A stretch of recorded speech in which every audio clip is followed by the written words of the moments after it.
Hi guys, so dito ako ngayon sa Robinson Chalong, Phuket. And bumili ako ngayon ng isa sa pinaka-popular na Thai dessert dito sa Thailand, which is they call it Khao Niao Mam Wang. Dito ako sa mismo One Lamang. Food nga, One Laman. One Laman. Yeah. Sa food court to, ang pangalan ng mini restaurant na to is One Laman. Yeah, One Laman. With my cook. Yeah, so I'm buying one of the popular Thai dessert dito sa Thailand, which is they call it Khao Niao Mam Wang. Or in English, it's mango sticky rice. Yeah, just only 499 baht guys. Ayan siya. Malaki na siya. So mamaya guys, papakita ko sa inyo kung anong itsura niya, kung anong appearance ng Thai dessert niya na bibilihin ko, and then kung anong lasa, kung masarap ba ito o hindi. So ito na yung nabili natin mango sticky rice. Dito sa One Laman. One Lamun. Oh, One Lamun daw. Yung pangalan ng na to, dessert shop dito sa Robinson Chalong. Ayan, wow.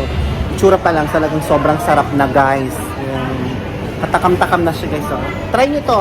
Diyos ko, very popular to guys dito sa Thailand. Talagang pinag-uusapan ng mango sticky rice. Tikman natin kung gaano kasarap o katamis yung Thai mangoes dito sa Thailand. Dito tayo sa Robinson Chalong. So ayan, titikman na natin ang mango sticky rice. I'm with Kuya Rico. Kuya Rico ang pinaka-humble na singer ng Thailand, ng Phuket. Ayan. Singer in Katatan, di ba? Talaga nagkita na naman kami ngayon. What ako incident. Nandito siya sa Chalong.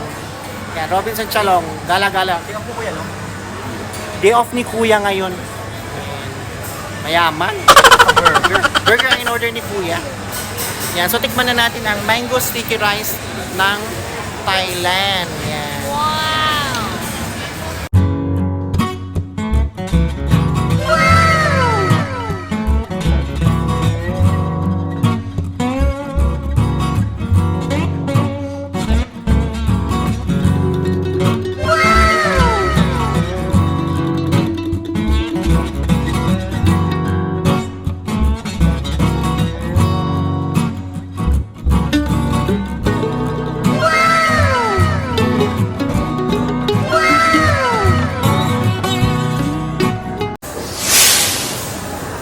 Tikman na natin guys. Di naman, masarap pa yung Actually masarap din naman yung mango ng Thailand. Yan. Sarap. Matamis siya guys. Wow!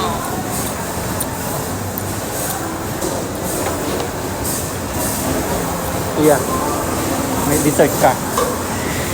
Tapos tigasa tayo. Madami na to eh. Ating kapatid. Sinare ko si Kuya Rico. Ating kapatid. Sarap to kuya.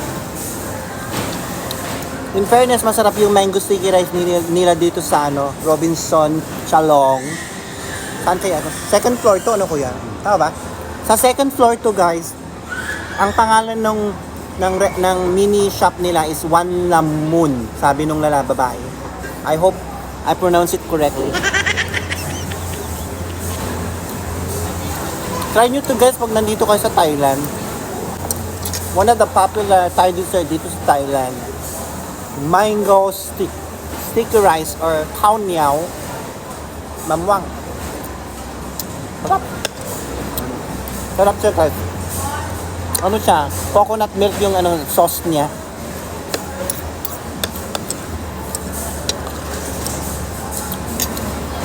Yung yung sticky rice, hindi lang siya masyadong malambot. Kuya, hindi masyadong naluto. Pero, masarap. I-rate ko yung sticky rice nila 1 to 10. 9 siya guys. Wow! May ratings pa. Diba? Natalo lang siya kasi hindi masyadong malambot yung sticky rice. Nalugi siya ng 1 point. Sobrang sarap. Lambot. Tsaka Ano kuya, tikman mo. Hindi ka maasim. Hindi maasim yung mango nila, guys. Tsaka malaki 99 baht.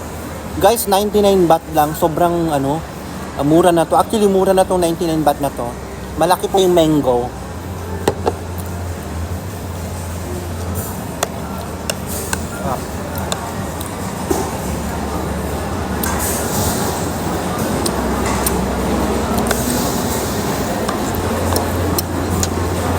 Guys, please don't forget to support my Facebook.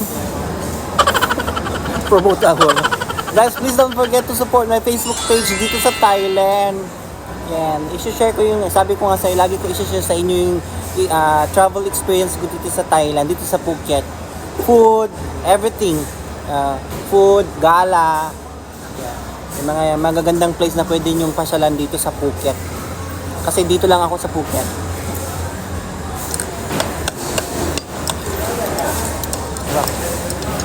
Si Kuya napapunta ka na dito sa food court.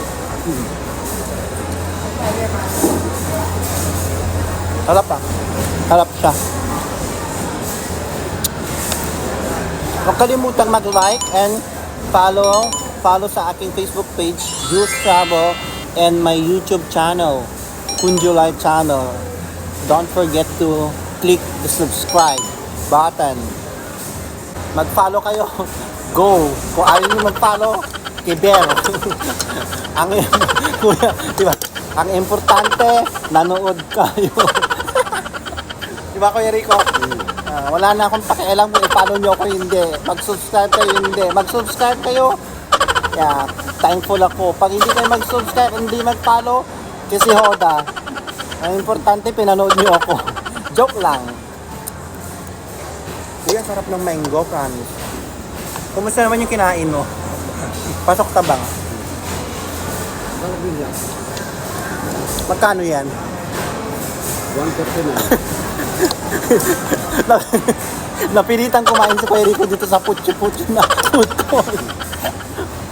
Usually kumakain ka sa Pizza Hut, di ba? Pizza company yun. Mayaman yan si Kuya Rico kasi singer. Guys, si Kuya Rico singer. Malaki ang sahod ng mga singer dito sa Phuket. Hindi ko naaalamin yung sahod nila pero alam ko kasi I work in a restaurant and my former sa restaurant and before we had also a singer, so alam ko ang number ng kanilang mga sahod. Basta malaki. Wag nga lang magastos, di ba kuya? Totoo yan, wag lang magastos. Mga singer, Diyos ko, maluho. Joke lang. Dahil halos lahat naman ng OFW dito sa Thailand, nagpapadala yung mga yan. Kahit malaki yung mga sahod nila. Yan. Meron pa rin naiipon kahit konti lang. Di ba kuya? Huwag lang tayong magastos. Diyos ko. Hindi pwedeng... What? Bakit? What? Diyos ko. Ba't mo pinadala lahat?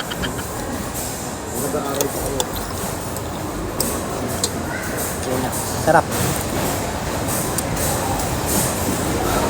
Hindi siya maasim.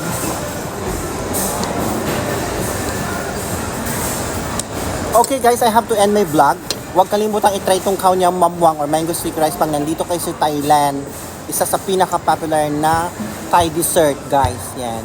So, and I'm with Kuya Rico. Say bye-bye na kuya. Yan, Kuya Rico saying bye-bye. Support ko kaya pakisupport ko kasi July. Yeah, July vlog. Supportan nyo daw ako, sabi niya. So please don't forget to support my Facebook page and YouTube channel dito sa Thailand. Jules Travel and Kunjulay channel. Bye!